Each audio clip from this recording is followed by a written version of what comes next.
Tonight, Trump's day in courts. The prosecutions of the former and possibly future president just can't get off the ground. Will the Trump trials ever happen?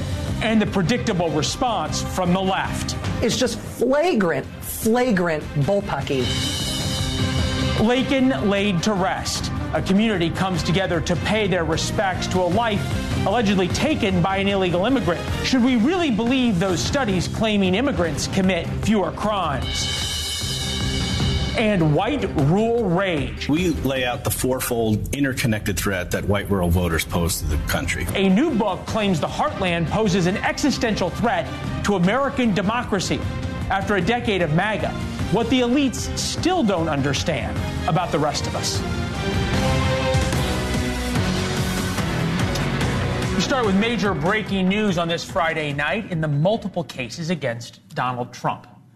Every day the election gets closer, and every one of those days that Donald Trump can spend not on trial or without trial dates is a huge win for Trump. He got two big wins today, coming off one on Wednesday. Mr. Trump attended court today in Fort Pierce, Florida, 500 miles away. The district attorney prosecuting Trump in Georgia also appeared in court as she awaits her fate on being removed from the case altogether. That would be an enormous win for Trump. The key takeaway probably from today is that the two judges in these crucial cases against the former president aren't ready to move forward. Again, every day that Donald Trump is not on trial is a massive win for Donald Trump. Judge Eileen Cannon is overseeing the classified documents case. She declined to change the current trial date, which is set for May 20th. It's going to change. Prosecutor Jack Smith lobbied to start the trial in July. It looks like that's not going to happen. Trump's attorneys wanted to start in August. Smith also fought hard to keep the names of 40 witnesses sealed. He says Trump is going to try and intimidate them. In Georgia, the judge overseeing the election interference case there is expected to take up to 2 weeks to decide on removing Fani Willis. Attorneys for Trump's co-defendant in that case, Michael Roman, hit Willis and the special prosecutor Nathan Wade on integrity. We frankly couldn't care less if they had a personal relationship outside of work. That is not what the issue is here. The issue is that they began this relationship in 2019. They were dating for 2 years, and then she awarded him a contract where public money, either from Fulton County or the state of Georgia, ended up in his pockets. Another thing we noticed today about Donald Trump, it appears he's actually listening to his lawyers. We didn't see him once. Stark difference from his many appearances in New York, where he often spoke to the press after court. No photo ops with his adoring fans outside of court in Florida. No stops at cafes or impromptu speeches outside of Mar-a-Lago. Every day that his trials are delayed is a victory for Donald Trump. Every single day that a jury isn't brought in, the more likely it is that his legal firestorm will not come to a head until after the November election. Trump and his team could not have had a better week. George Will's here, NewsNation senior political contributor, Pulitzer Prize-winning columnist. Good to see you, George, as always. For those wanting to stop Donald Trump or counting on the courts to do it, time's running out, is it not?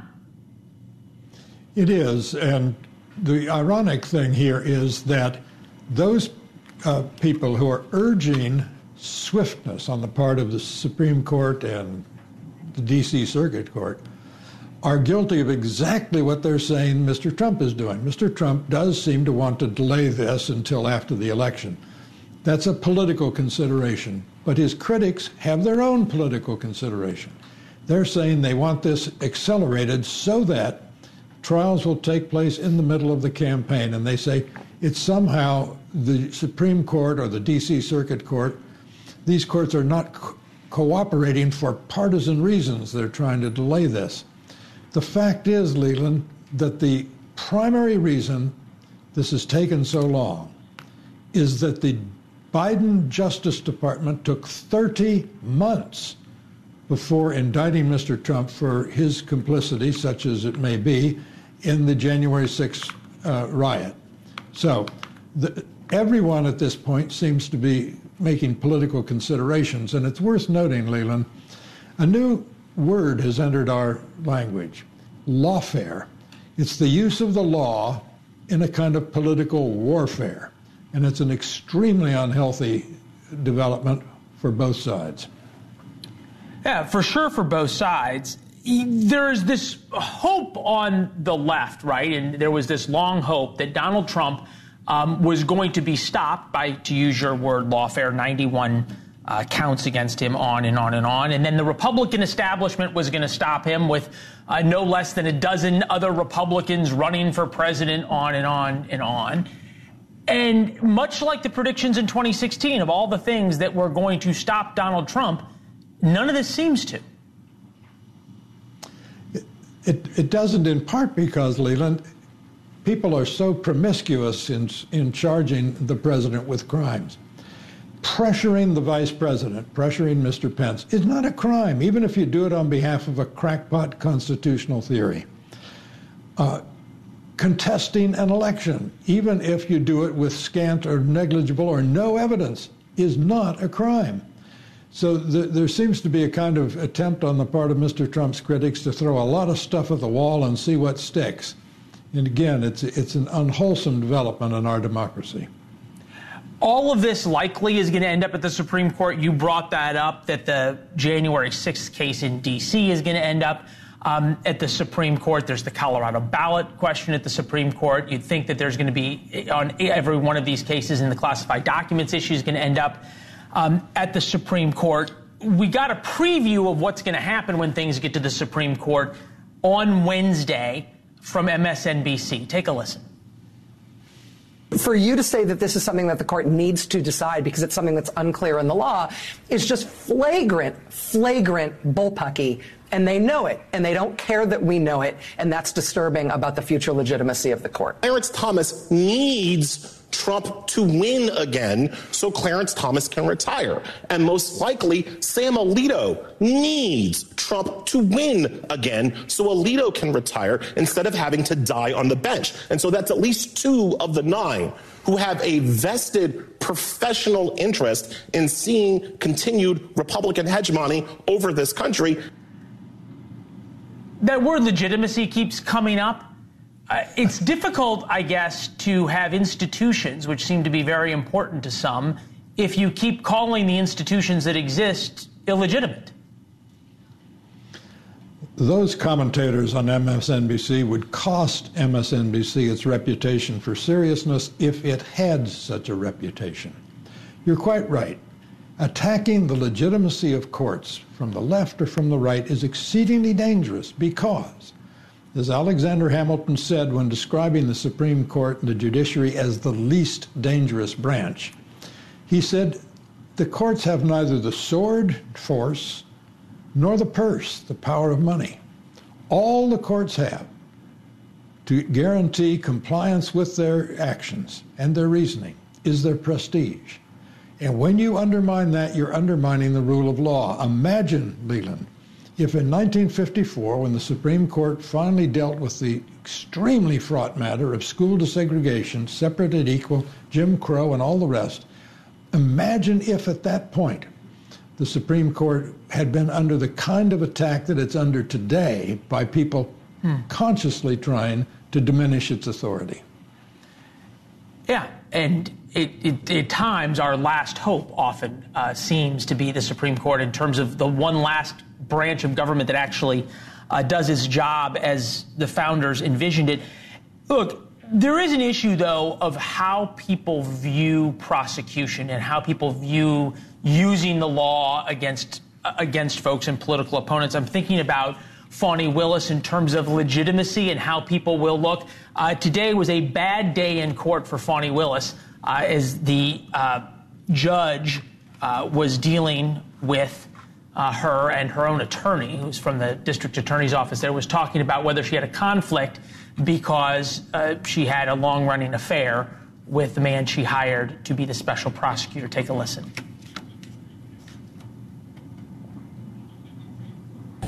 There wasn't an actual conflict, that the defense failed to provide any sort of actual conflict in relation to Ms. Wade's, the relationship that transpired from the relationship between her and Mr. Wade. It's really bad when your own attorney calls you Miss, the name of the person you had the affair with, but we'll put that aside. If the Fani Willis case falls apart, meaning that she is taken off of the case, just in the court of public opinion, does that then have an effect of how not the political class, but just normal voters look at the Donald Trump prosecutions at all? I think so. I think it further infects the entire argument we're having with political and partisan considerations. And it would mean that one of the 4 cases had gone away, and 2 of the 3 remaining cases about the hush money that Mr. Trump allegedly paid to his porn star mistress, and the fact that he, after being president, was non-compliant with requests for his certain B acts on part of the documents he has. Those two of those 3 cases do not involve presidential acts. So it would, I think, substantially lower the stakes and the energy and the heat surrounding all 4 cases. Yeah. And as you point out, on top of it, just continues to erode trust in prosecutors as well. Mr. Will, have an awesome weekend. We appreciate it, sir. I know spring training starts soon. There are fun baseball games ahead. I hope. Yes, sir. All right, some breaking news on this Friday night.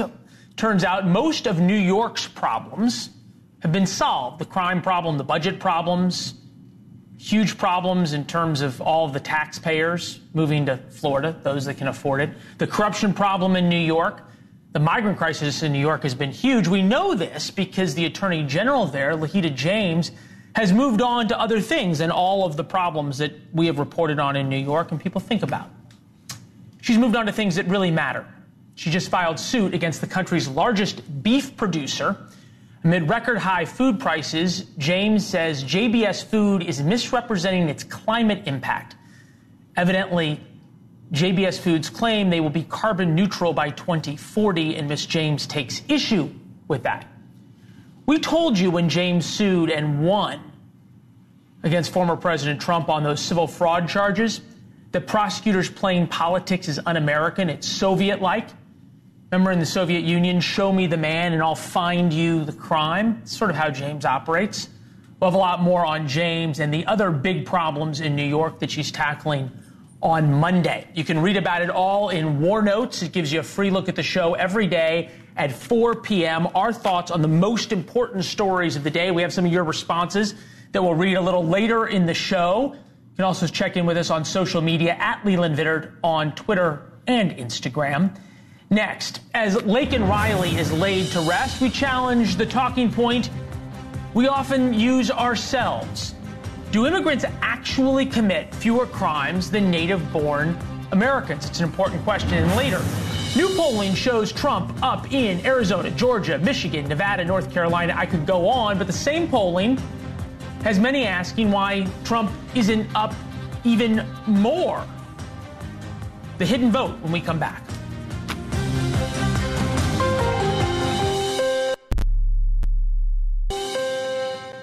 Well, friends and family gathered in Woodstock, Georgia. You can see the rain coming down. Match the mood. To say goodbye to Laken Riley, the 22-year-old nursing student allegedly killed by an illegal immigrant. Our reporting shows multiple arrests in the past few weeks of illegal immigrants for sexual assault, crimes against children, and the like. Not to mention the videotaped beating of New York City police officers a few weeks ago. In many cases, these cities have sanctuary city laws. So therefore, if you didn't have sanctuary cities, these people wouldn't even be in the United States.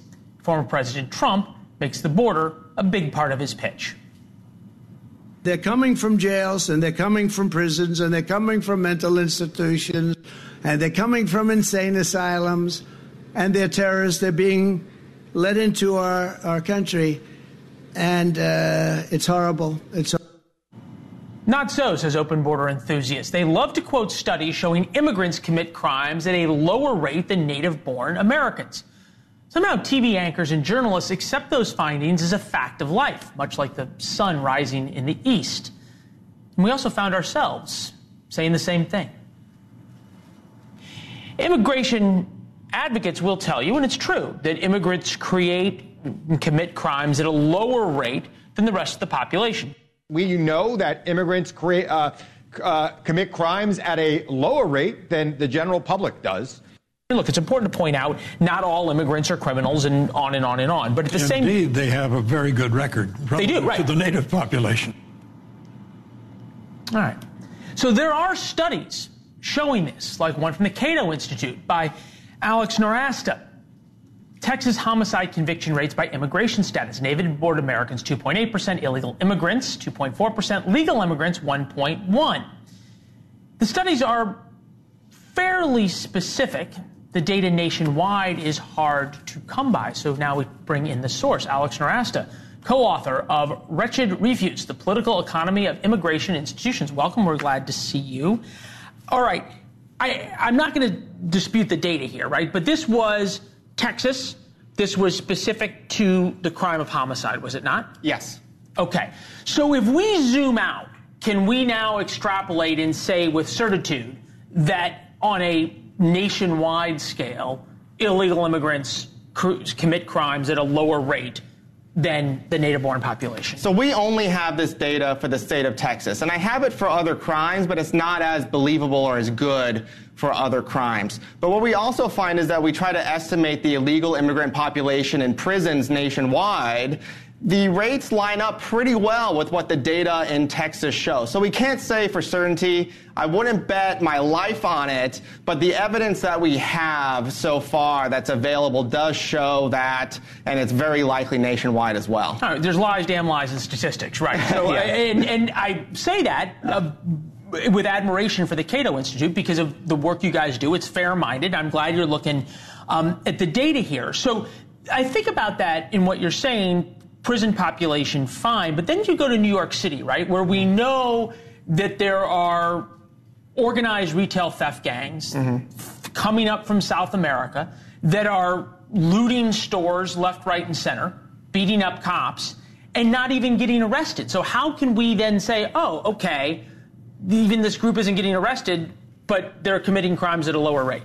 So New York is a very different jurisdiction. They have a lot of different problems with this. The good thing about studying Texas, where we have the best data on this, is that Texas doesn't have laws like that. There aren't sanctuary jurisdictions. Cops, police there still enforce a lot of these laws really well. Texas isn't known for being a state soft on crime, and they're the only one that keep this kind of data. So this may vary in different jurisdictions. It may vary based on the local laws. It may vary based on the immigrant population. But in the places where we have the best data, this result is what we get. So, well, we have the best data, but we also have the best law enforcement. As you point out, the laws are actually enforced. So if we just extrapolate this out to, say, New York, where you have sanctuary cities, Illinois, Chicago, big sanctuary cities, also big crime problems. Would a jurisdiction being soft on crime and a sanctuary city make it more or less likely that the Texas data isn't predictive? So what's interesting is there was a big spike in crime beginning in 2019, 2020, 2021, moderated, and now it's started to come down in the last year or so, even in big cities like New York and Chicago, when the illegal immigrant population in Chicago in these countries has gone up considerably. So if there were a spike in there from, say, a crime like homicides, which is the best to study to get an accurate picture of crime, we would be seeing that, I think, right now. Now, that doesn't mean that they commit fewer crimes in every way or every type of crime less than native-born Americans, but for the ones we have the best information for, which is homicide, which is also the worst crime, it does indicate that they are not a contributor to crime much in the United States. Okay, so how is it, though, that you then, can we go a step further? That argument is used to then say, oh, well, we should have sanctuary cities. We shouldn't treat illegal immigrants different, on and on and on. But if someone has an ICE detainer, meaning they're already lined up for deportation, and they commit another crime, right, and they are not turned over to ICE, Immigration and Customs Enforcement, by a local police department in New York or anywhere else, isn't one of the more sort of obvious predictors of future criminal behavior past criminal arrests? Yes, that's right. And that's why I think sanctuary jurisdictions that let out violent and property offenders are a terrible idea.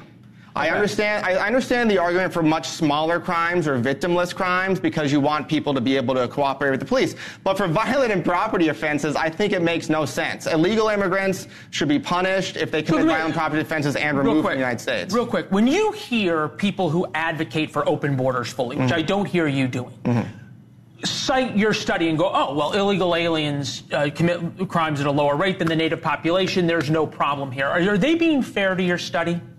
So I think what they're pointing out is one of the things in the study, right, is illegal immigrants actually have the lowest crime rate of all. So if you want to vastly expand legal immigration, I don't think there's a criminal argument against that at all. So I don't think they're being unfair by doing that. And I myself want to expand legal immigration considerably. But I think it's an important point that if we have a mass deportation policy in the United States to try to reduce crime, it's not going to have that much of an effect because these individuals are less likely to commit the most serious crimes. Fascinating. Alex, really appreciate it. Thank you for having me. Awesome conversation. Coming up next, white rage.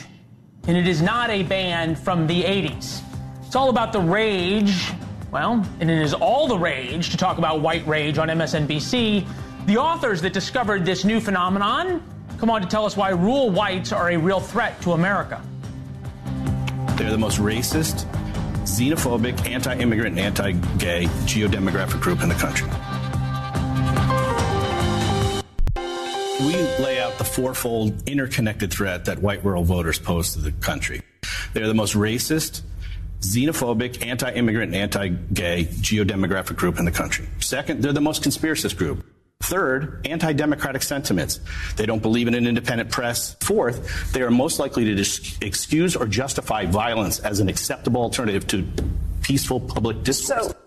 All right, those are the authors of the new book, Rural White Rage, which is described from Amazon, a searing portrait and damning takedown of America's proudest citizens, who are also the least likely to defend its core principles. Paul Waldman, Tom Schaller is with us now. Gentlemen, we appreciate it. Thank you. Good to see you. Thank you. Look, congratulations. Tuesday, the book came out. We've seen the reaction. Fox News, you guys are a bunch of elitist snobs, I think is a fair characterization. MSNBC calls you patriots. I won't do either, but I am a little skeptical. Let's start with the title, Rage. Would upset, frustration, anger have been fair? How'd you get to rage? Well, it's really white rural resentment, which is a known, measurable, quantifiable term in the social science literature among sociologists and political science. It's been measured by people like Catherine Kramer in her book, The Politics of Resentment, about rural voters in Wisconsin. But to be perfectly honest, we'll confess, you know, booksellers like short titles, like Blink, right, from, what's his name, or Nudge. And so white rural rage is 3 words and 5 syllables, and white rural resentment just makes a lot more noise. We don't really use the word rage throughout. We're talking about white rural resentment, which is a demonstrable and quantifiable phenomenon in rural America. Okay, so you guys have quantified it. You wrote a lot about it. I would argue that Hillary Clinton and Barack Obama probably talked about it before you guys were writing about it. Take a listen. You could put half of Trump supporters into what I call the basket of deplorables. And they feel so betrayed by government. So it's not surprising then that they get bitter and they cling to guns or religion. I guess you could add to that, President Biden right now is to become ultra MAGA. Is that probably fair? Are Democrats missing an opportunity by ridiculing this group of people rather than trying to embrace them? I don't think Democrats are ridiculing them. And you'll notice that in those clips, everybody remembers those, right? Because a Democrat said something that, taken out of context or clipped in some way, could be seen as really uncomplimentary to people who live in small towns or rural voters. And they got no end of grief for it. But Republicans can say things that attack people in cities and the people who vote for Democrats all the time, and nobody ever blinks an eye. And in fact, they often get rewarded for it. You know, you play that clip from Barack Obama. If you look at the whole thing, what he said was that people in small towns and rural areas have felt like both parties aren't providing them the benefits that they deserve. They're not helping them economically. And that's why they turned to these kind of culture war issues to help define their political identity. It was absolutely right. Now, you can argue about how he phrased it and things like that. But it was actually an accurate diagnosis of what's going on in small town America. Can I just add a little piece? J.D. Vance, when he ran for senator, this is a guy who criticized Trump when he ran in 2016. But then he wanted to be a senator. And what did he say? I've got to go to New York City, a city he'd been to many times. This is the horse whisperer to rural America. And he said, is it more like season 1 or season 4 of The Walking Dead? In other words, he criticized New York City as essentially a zombie apocalypse. Now imagine Chuck Schumer, the Democratic Majority Leader, said, I got to go to a fundraiser in Southwest Ohio where J.D. Vance lives, not in downtown Cincinnati, which has a higher per capita crime rate than New York City. Let me finish. He lives in a 1.4 million gated community home in the suburbs of Cincinnati. And Chuck Schumer said, I got to go to Southwest Ohio. Do I bring my own meth and overalls? If he trafficked in the worst and unfair and incorrect racial stereotypes about white rural voters, he would have been crucified. But J.D. Vance does that, and he gets rewarded with a Senate seat. Right? Look, the way everybody talks about this is important, and I think you make a good point. I think you guys cited this. Rural versus urban values. 68% of rural residents say urban Americans exhibit different values. 48% of urbanites describe rural Americans as having values different from them. Right. Having come from rural America, I don't know who's saying no to this because it makes sense to me. But if you think about rural rage, let's just say it exists, or resentment, whatever you want to call it, on these cultural war issues, why are people who say criminals who should be deported, who are illegal aliens, who commit crimes should be deported? Well, now they're xenophobic. If you say, I want people who commit crimes in big cities locked up, you're racist. If I want my little girl to play on a sports team with only little girls and not big boys or even little boys, I'm anti-gay. Why does telling people you're anti-gay or xenophobic and you're racist for having those beliefs not make them rageful? Well, look, we have dozens of polls and studies that we cite, and you will look in vain if you're looking in our book for any kind of ad hominem or insults. That's not our goal. What we are talking about is a real political problem.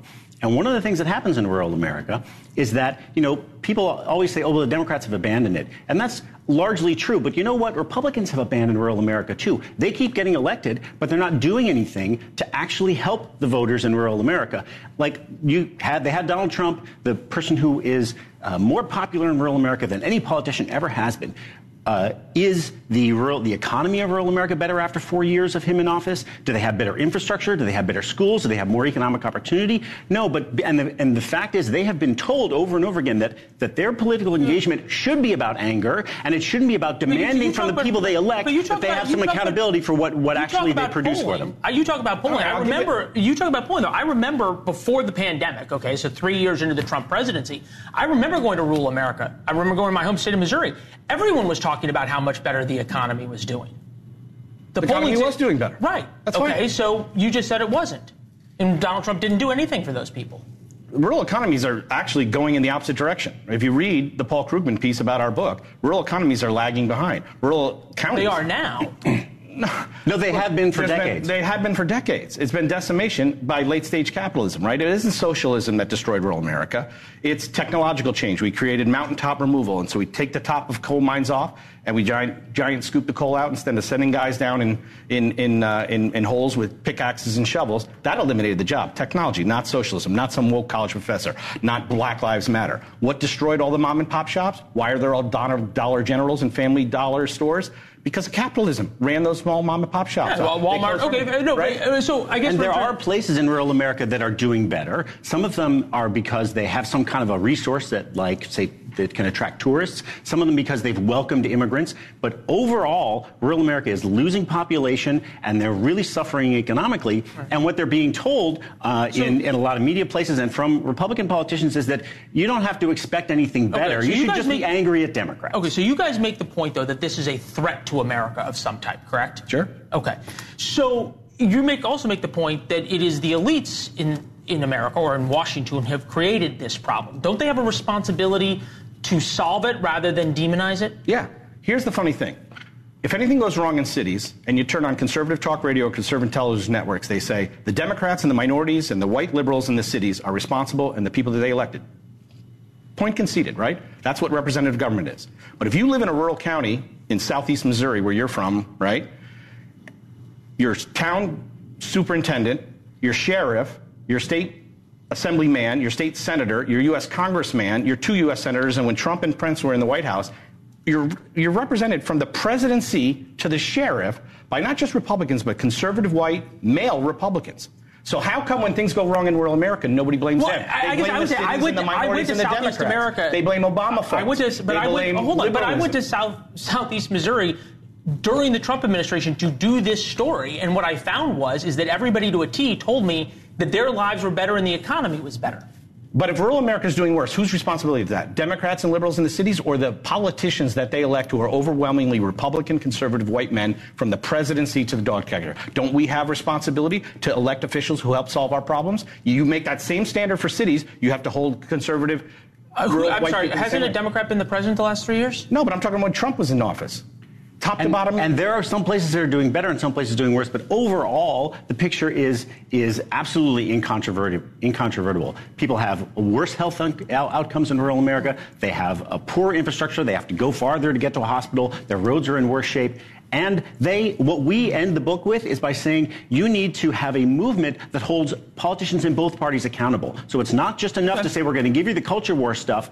They have to say to the people that they elect, we're going to come back in 4 years and we're going to see whether you've actually done these things and fixed these problems. I could have this conversation for the rest of the show. You guys do enough TV to know we got to run. I would love to have you on in the next couple of weeks again, though, and keep going, all right? Sounds great. Lily. Hey, this was awesome. Thank Cheers. you very much, Leland. gentlemen. Thank you.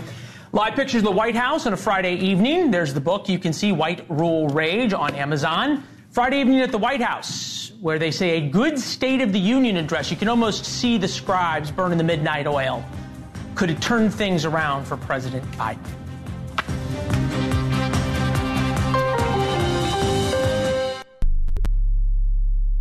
The United States will do more.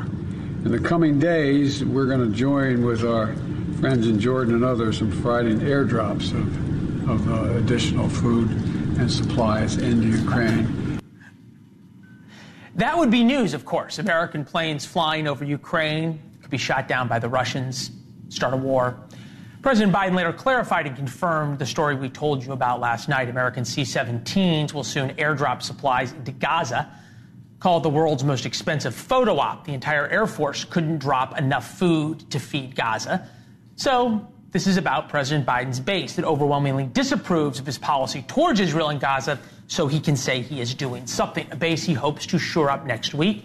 With his State of the Union speech, the White House reportedly thinks a strong showing in prime time will make up for the recent gaffes and new concerns about his age. Chris Steyerwalt is here, host of The Hill Sunday, premiering 10 a.m. Eastern. There he is, right here on NewsNation. Congratulations. Ratings will be similar to Biden's State of the Union and the premiere of The Hill. Huge. People are saying Super Bowl's number may fall once we get control of the air here at NewsNation HQ in Washington. All right. Who has higher expectations, Biden or you, this week? Well, here's the thing. I have no expectations for myself, and surely people who have followed my career over decades have no expectations for me. So we're playing with house money. It's going to be great.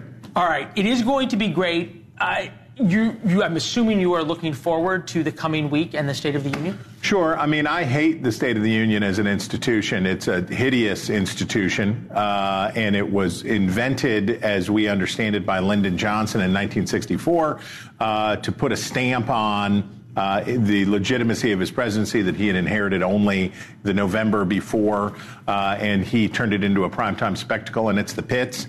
It was bad then. Because it was about performance, not policy or real politics. Now in a politics that is only performance, right? It's only about messaging and it's only about spin. What do we need the State of the Union for? Every day is the State of the Union. See, I feel as though this is why The Hill has a chance to be successful, because no Washington wonk will actually say that. My crabbiness, you feel that my crabbiness could be the key to our massive success? I was going to say that it's going to be sincerity. Oh, well. And truthfulness. You know, I do think this. There is an audience of people. There are a number of Americans, and I know that I meet them, and they buy my books, and they come and hear me talk. I don't know how many of them there are, but there are lots of Americans who are basically burned out on rage. They're basically burned out on the premise that to understand politics or look at government or do that stuff, not only do you have to pick a team, but that everything has to be boiled down into a reductive, we're good, you're bad, we're good, you're evil. And that's not good enough for a country this great. And I think there are lots of people out there who would like to dip a toe back into the waters of political coverage without having to feel like they have to take a shower.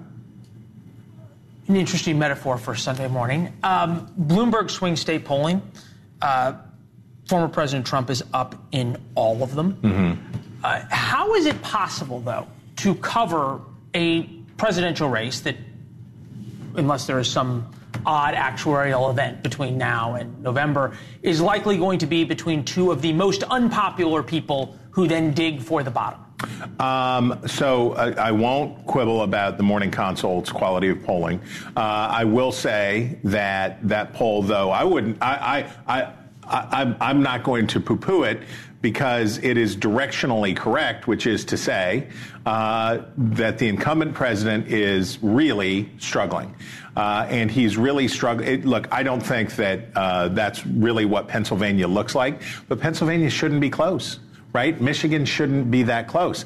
And what shouldn't be that close for Trump or for Biden? Shouldn't be that close for Biden. Those are states Biden should win, and he won Michigan by more than 100,000 votes before. Here's what we're going to find out. We're going to find out two things. Number one, are the Biden protesters, are the people who are upset at Biden for being too far to the center when it comes to Israel, when it comes to immigration, when it comes to those other things, who are mad at him for being moderate, will they be frightened back into the Democratic Party fold by the idea of Trump returning to power? Here's the other thing we don't know. What will the Nikki Haley kind of Republicans do? So it's all fun and games until you say, okay, no, this is really happening. We've been talking about, and people have been dreading now for 2 years, this rematch.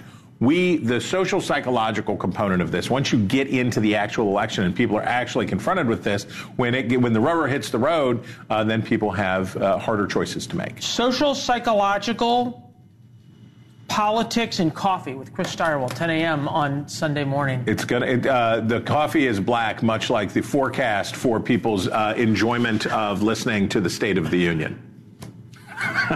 There's the tease, ladies and gentlemen. Congratulations. Thanks, Bob. Thank you, my friend. Coming up next, for all the talk about what's happening inside Gaza, all the suffering, which is real, why don't we hear about the hostages anymore?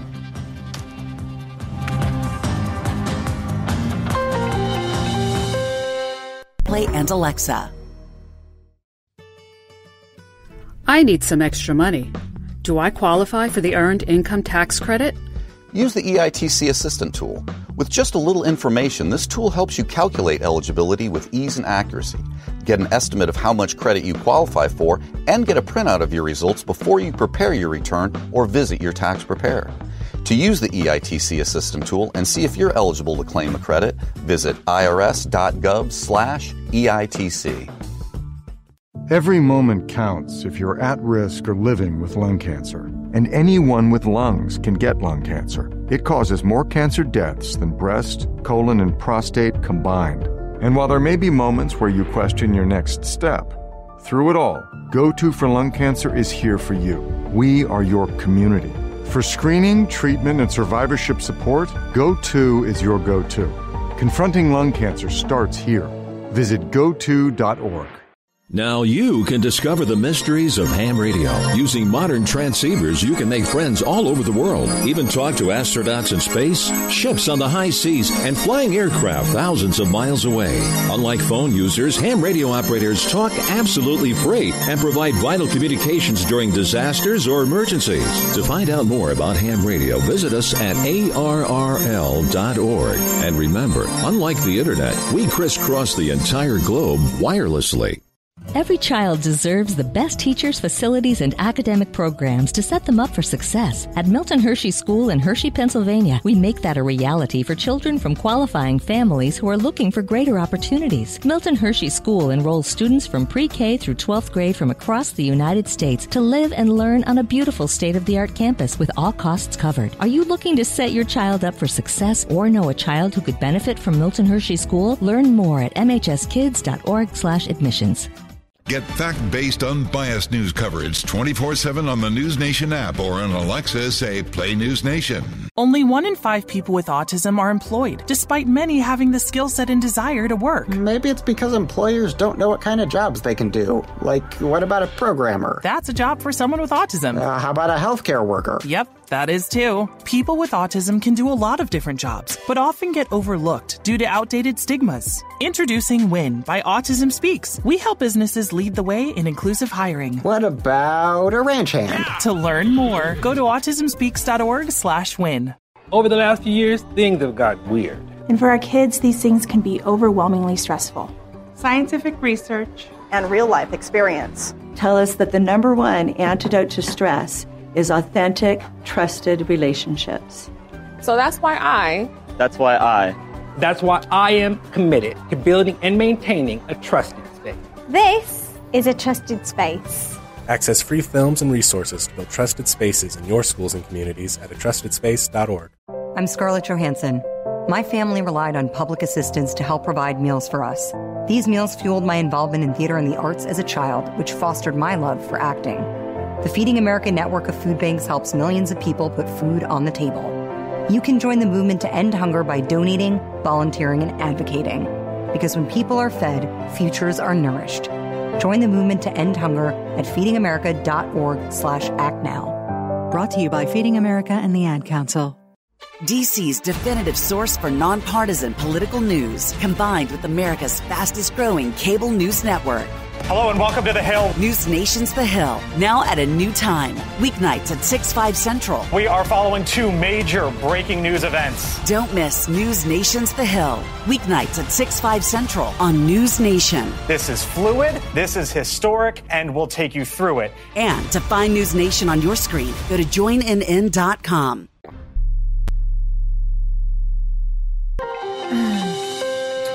Our favorite shirtless politician, probably yours too, used to be Vladimir Putin. But Eric Hovde, running to unseat Senator Tammy Baldwin in Wisconsin, just one-upped him. Baldwin's campaign has accused Hovde of being a carpetbagger from out of state. The big knock on him is that he owns a mansion in California. Well, Hovde found a way to try and illustrate just how much of a true Wisconsin badger he really is. It's good to get out here for a good cold plunge. So the Dems and Senator Baldwin keep saying I'm not from Wisconsin, which is a complete joke. All right, Senator Baldwin, why don't you get out here in this frozen lake and let's really see who's from Wisconsin. I hope everyone has a great day. Take care. Probably be a quick conversation in the frozen lake. You said politics can't be fun. If he wins, maybe John Fetterman will loan him a hoodie. Before we go for the weekend, your thoughts on the craziest news of the week. Dan Howell writes on Twitter, just watched your segment on disinformation. It was really good. I constantly hear from certain folks that we need to stop disinformation. Yet, as you stated, who decides? Social media banned people who questioned COVID policies in the U.S., yet Europe has many policies that differed. Were they spreading disinformation? Keep up the great work. Yours is my favorite news show at 6 p.m. Dan, thank you. Spot on. Bias isn't having an opinion, it's excluding ones. When you start excluding things, you get in trouble. People should ask why. Favorite show at 6 p.m. sounds like you're watching the Central Time Zone, perhaps the Midwest, where I'm from, and we're glad to have you along. John Underwood. Thanks, Leland. I get really tired and bored with news people telling me what an utter failure the Biden regime is when I know full well they've carried out Obama's agenda to the letter. Well, let me rephrase that. They've carried out Obama's agenda to the extent their limited intelligence will permit. Yikes. It's kind of harsh, John. One could argue the Biden agenda is far more progressive than Obama ever dreamed he could be. That said, I think the administration knows exactly what they are doing. To that point, Bo replied to Wednesday's War Notes. Update, the system worked, about the illegal immigrant accused of killing Laken Riley. We said the system worked. Quote, so, the liberals behind policy changes in sanctuary cities did not design it to benefit criminals, but their kind intentions clearly have negative consequences with criminals exploiting it. They are wrong again, but to say it is intentional is irresponsible feels like you are making money dividing people, which I hate to see out of the only network I like. The system worked. How about the system works for criminals? It's a fair point, Bo. I was saying that there wasn't a system failure. At no part did the system that was designed fail. Laken Riley's alleged killer didn't slip through the cracks. Terry writes in response to yesterday's War Notes, Leland, thanks for setting the record straight on the situation in Gaza. Your competitors like CNN and MSNBC are always quick to blame Israel for everything. Your 4 years based in Israel makes you much more qualified to understand the situation. I DVR your show every night and have recommended your show to friends and relatives. Look forward to it tonight. Terry, thanks for watching. Thanks for your trust. The Gaza situation is horrific. Moral clarity, though, is a real thing. There are absolute rights and wrongs in this world. We don't see the world left versus right, but we do see it right versus wrong. And as we head into the weekend, most of the media is going to tell you to think about the Palestinians suffering above ground in Gaza. There's airlifts of aid to them. The C-17s will be flying over. Because of Hamas's brutal rule, well, most of that aid will end up in the hands of Hamas. The only hope would be that there were some tracking devices put in the aid to maybe find the hostages. As we reported, the U.S. will engage in the world's most expensive photo op to airdrop those few pallets of supplies. We're going to be thinking this weekend, though, about the hostages. About 100 are thought to be alive underground in Gaza, subject to torture and rape, held now for about 5 months. Most of them have not seen sunlight in that time. The conditions they are held in are horrific in every sense of the word. So anytime someone talks about a ceasefire, consider this. There's one group looking for those hostages and fighting for them. So if your son or daughter, your father, your mother, your sister was underground in those tunnels being tortured and raped by Hamas, would you want those looking for them to stop? Would you want there to be any kind of ceasefire until they came home? Something to think about for the weekend.